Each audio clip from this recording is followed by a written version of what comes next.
इस वीडियो में हम पढ़ेंगे स्टूडेंट्स इंटरोगेटिव सेंटेंस को इनडायरेक्ट स्पीच में कैसे चेंज करते हैं।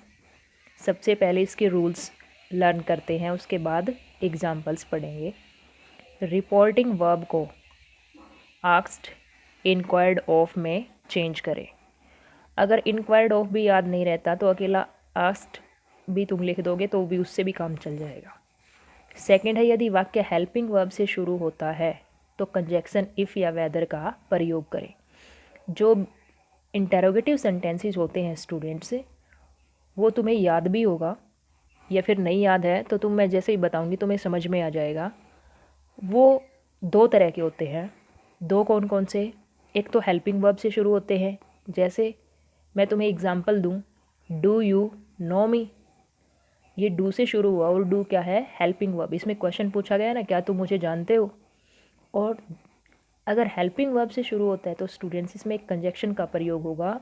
वो हमारी मर्जी, चाहे हम इफ़ का प्रयोग करें चाहे वेदर का प्रयोग करें। इफ़ का प्रयोग ज़्यादा सही रहेगा क्योंकि इस वेदर की तुम स्पेलिंग भूल सकते हो। थर्ड देखो, यदि वाक्य इंटेरोगेटिव प्रोनाउन वाई, व्हाट या एडवर्ब से शुरू होता है, हाउ, व्हेन, तो किसी भी कंजक्शन का प्रयोग नहीं होगा। दूसरा टाइप कौन सा होता है? जो इंटेरोगेटिव सेंटेंस होते हैं, एक तो हमने ऊपर पढ़ लिया दो में, हेल्पिंग वर्ब से शुरू होता है, और दूसरा कौन सा होता है स्टूडेंट से? जो किसी भी WH वर्ड से शुरू हो, जैसे what is your name, what से शुरू हुआ। तो अगर WH वर्ड से शुरू होगा तो उसमें किसी भी कंजक्शन का प्रयोग हम नहीं करेंगे। फोर्थ रूल है स्टूडेंट्स, प्रश्नवाचक वाक्य को साधारण वाक्य में बदलें। इंटेरोगेटिव सेंटेंस है, उसको हम इंटेरोगेटिव नहीं रहने देंगे, उसको सिंपल में चेंज कर देंगे। यानी इंटेरोगेटिव सेंटेंस में क्या होता है, जो हेल्पिंग वर्ब है वो सब्जेक्ट से पहले आती है ना, इसको हम क्या करेंगे, साधारण में बनाएंगे। तब पहले सब्जेक्ट आएगा, उसके बाद हेल्पिंग वर्ब आएगी। फिफ्थ है, टेंस और प्रोनाउन को नियमानुसार चेंज करें। टेंस के नियम भी हम पढ़ चुके हैं, इससे पहले 2 वीडियोज और आ चुकी हैं स्टूडेंट्स नरेशन टॉपिक पे। उन 2 वीडियोज़ को भी आप ज़रूर देखें। और ये बिल्कुल मैं पक्का कह सकती हूँ कि ये 3 ही वीडियो है टोटल, इस पर थर्ड ये चल रही है। ये तीनों वीडियो देखने के बाद आपको नरेशन जो टॉपिक है उसमें कोई भी परेशानी नहीं होगी। और प्रोनाउन के नियम भी हम सीख चुके हैं। एक वीडियो में टेंस करवाए थे और दूसरे जो वीडियो है उसमें हमने प्रोनाउन और कुछ ऐसे वर्ड्स करवाए थे जो इनडायरेक्ट में चेंज हो जाते हैं। एग्जाम्पल्स पढ़ते हैं स्टूडेंट्स। अब जो रूल्स पढ़े हैं उनको अप्लाई करेंगे इनमें। I said to Krishna, have you done your homework. तो इसमें जो सैड टू है स्टूडेंट्स, वो क्या है? हमारी रिपोर्टिंग वर्ब। इसको हम किस में चेंज करेंगे? आस्क्ड में। I asked Krishna. अब हमें कंजक्शन का प्रयोग करना है। कंजक्शन का कौन से का प्रयोग करेंगे? हमारी मर्जी, चाहे इफ़ का प्रयोग करो चाहे वेदर का। हमने इफ़ लिख दिया, इफ़। अब हम देखते हैं ये कौन सा टेंस है। हैव लगा हुआ है स्टूडेंट्स। हमने टेंस भी सीखे हैं, टेंस की भी सारी वीडियोस बना रखे हैं स्टूडेंट्स, आप उनको भी देखिएगा। Have you done your homework.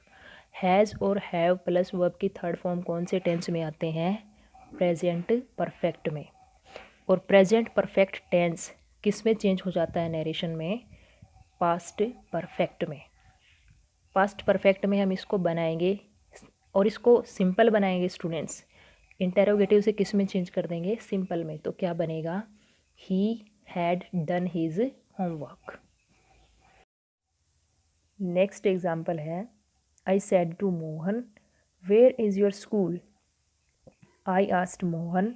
अब यहाँ पे जो सेंटेंस शुरू हो रहा है वो WH वर्ड से शुरू हो रहा है स्टूडेंट्स, तो इसलिए हम किसी भी कंजक्शन का प्रयोग नहीं करेंगे, बल्कि वेयर खुद जो है वो कंजक्शन का काम करेगा। I asked Mohan where his school पहले लिखेंगे क्योंकि ये सब्जेक्ट है, और वोज को लिखेंगे बाद में। वोज क्यों आया? क्योंकि जो प्रेजेंट टेंस है इज़ एम आर, उसको हम पास्ट में चेंज करते हैं तो वोज या वर आएगा। हिज स्कूल सिंगुलर है तो हमने क्या लिखा? Was. I asked Mohan where his school was. Third है, she said to him, what are you doing now. She asked him, फिर से WH वर्ड से शुरू हो रहा है तो किसी भी कंजक्शन का हम यूज़ नहीं करेंगे। What he was doing then. हमने कुछ वर्ड्स पढ़े थे ना स्टूडेंट्स, नाउ का क्या बन जाता है इनडायरेक्ट में, देन। और हमने इसको इंटरोगेटिव को सिंपल बनाया तो क्या बन जाएगा, he was doing. Is am are present continuous किस में चेंज होता है, पास्ट कॉन्टिन्यूस में। He said to her, madam can I help you. He asked her respectfully, जिसमें ऐसे वर्ड्स दे रखे हों स्टूडेंट्स, सर या मैडम, तो हम सर या मैडम की बजाय उन वर्ड्स को तो हटा देंगे और क्या लगा देंगे, रिस्पेक्टफुली। ही आस्क्ड हर रिस्पेक्टफुली। अब ये जो सेंटेंस है नेक्स्ट, ये किससे शुरू हो रहा है, कैन से, और कैन क्या होगा, एक मॉडल होता है। तो अगर इससे शुरू होगा तो हम क्या करेंगे, इफ़ या वेदर का प्रयोग करेंगे, क्योंकि किसी भी हेल्पिंग वर्ब से या मॉडल से शुरू होने वाला जो सेंटेंस होता है उसके लिए हम इफ़ या वेदर का प्रयोग करते हैं कंजक्शन के रूप में। इफ़ लगाया हमने, इफ़, और आगे वाला जो सेंटेंस है उसको हम बनाएंगे सिंपल। इंटरोगेटिव को किस में चेंज कर देंगे, सिंपल में। He could help her, can का कुड हो जाता है स्टूडेंट्स, ये रूल हम सीख चुके हैं। इम्पेरेटिव सेंटेंस, इम्पेरेटिव सेंटेंस को इनडायरेक्ट में कैसे चेंज करेंगे ये पढ़ेंगे अब। रिपोर्टिंग वर्ब, जो सैड टू होती है हमारी रिपोर्टिंग वर्ब, उसको भाव के अनुसार ordered, requested, advised, suggested, forbid में बदल देंगे। ऑर्डर होता है स्टूडेंट्स आदेश देना, रिक्वेस्ट होता है प्रार्थना करना, एडवाइस होता है सलाह देना, सजेस्ट सुझाव देना, और फॉरबिड होता है मना करना। कंजक्शन टू का प्रयोग करेंगे, टेंस व प्रोनाउन को नियमानुसार चेंज करें। एग्जाम्पल्स देखो students, he said to me go away, इसको हम चेंज करेंगे he ordered me. To conjunction का प्रयोग किया, go away, he ordered me to go away.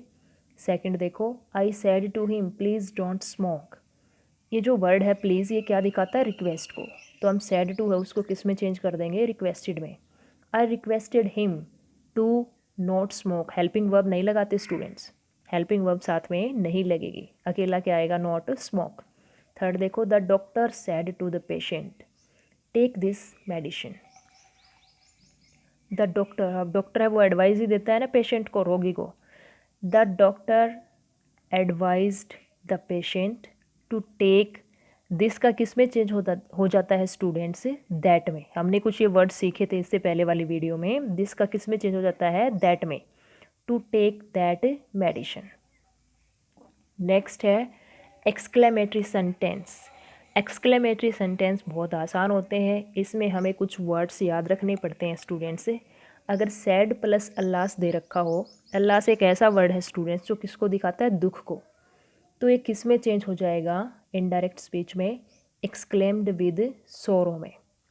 अगर सैड प्लस हुर्रा है तो ये किस में चेंज हो जाता है, एक्सक्लेम्ड विद जॉय में। अगर सैड प्लस फाई या ऊ है तो ये किस में चेंज हो जाएगा, एक्सक्लेम्ड विद डिसगस्ट। डिसगस्ट होता है स्टूडेंट्स घृणा, नफरत। अगर सैड प्लस वाव है तो ये किस में चेंज हो जाएगा, एक्सक्लेम्ड विद जॉय। अगर सैड प्लस ओ है तो ये किस में चेंज हो जाएगा, एक्सक्लेम्ड विद सरप्राइज। सरप्राइज होता है आश्चर्यचकित रह जाना, हैरानी होना, सरप्राइज मीन्स। कंजक्शन दैट का प्रयोग होगा। एग्जाम्पल्स देखो स्टूडेंट्स अब ध्यान से। The captain said hurrah we have won the match. अब जो हुर्रा वर्ड है वो क्या दिखाता है, खुशी, तो हमारी जो रिपोर्टिंग वर्ब है उसको हम किस में चेंज कर देंगे, एक्सक्लेम्ड विद जॉय में। क्या बनेगा indirect, the captain exclaimed with Joy. Conjunction that का प्रयोग करेंगे, दैट। अब जो टेंस है स्टूडेंट्स हम उसको भी चेंज करेंगे, उससे पहले प्रोनाउन चेंज होगा, वी को किस में बदल देंगे, दे में। और टेंस कौन सा हो जाएगा, ये प्रेजेंट परफेक्ट दे रखा है, हैव प्लस वर्ब की थर्ड फॉर्म, ये पास्ट परफेक्ट में चेंज हो जाएगा, they had von the match. The captain exclaimed with Joy that they had von the match.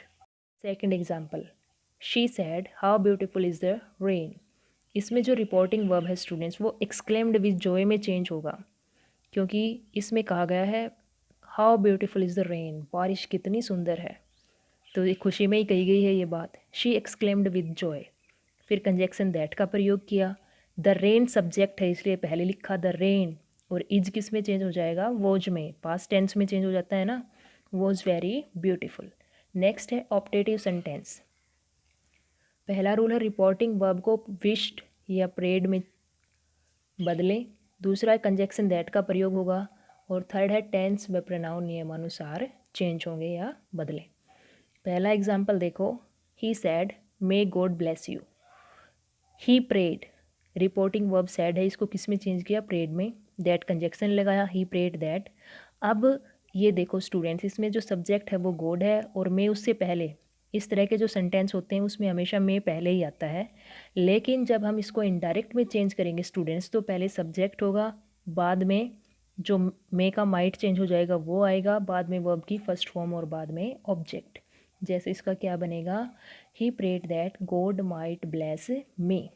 Second example, they said long live the king. They prayed that the king might live long. अब तुम कहोगे इसमें might कहाँ से आ गया। जो इस तरह के जो ऑप्टेटिव सेंटेंस होते हैं स्टूडेंट्स, वो ऑलमोस्ट मे से शुरू होते हैं। अगर शुरू में उनमें मे नहीं भी दिया जाता तो ये अंडरस्टूड सी बात होती है, ठीक है। तो द किंग सब्जेक्ट था स्टूडेंट्स, और मे का माइट चेंज हुआ क्योंकि अंडरस्टूड सी बात होती है, और लिव वर्ब की फॉर्म है लिव लॉन्ग। क्या चेंज हुआ, they prayed that the king might live long. कुछ और एग्जाम्पल्स हैं स्टूडेंट्स जो थोड़े से टिपिकल से एग्जाम्पल्स होते हैं, वो 2-3 एक्स्ट्रा, जिनमें मतलब कोई रूल काम नहीं करता, तो इनको एक बार ये भी पढ़ लेते हैं। 2-3 हैं, ज़्यादा नहीं है। Mohit said to the teacher good morning sir. तो इसका क्या चेंज होगा, Mohit wished the teacher good morning. Meenu said to me thank you very much for your help. इसका किस में चेंज करें, कैसे चेंज करेंगे इसका, Meenu thanked me for my help. Third है he said to me congratulations. ये चेंज होगा ही कॉन्ग्रेचुलेटेड मी। तो ये था स्टूडेंट्स अपना नरेशन का पूरा टॉपिक। उम्मीद है तुम्हें समझ में आया होगा। अगर स्टूडेंट्स एक बार से समझ में नहीं आता, अपनी नोटबुक में इसको लिखिएगा और इसको बार बार रिवाइज़ कीजिए, और ग्रामर की कोई बुक लेके उसमें से खूब प्रैक्टिस कीजिए, ठीक है। और स्टूडेंट्स अगर वीडियोस समझ में आती हैं, अच्छी लगती हैं, तो और स्टूडेंट्स के साथ भी शेयर कीजिए और चैनल को सब्सक्राइब कीजिए।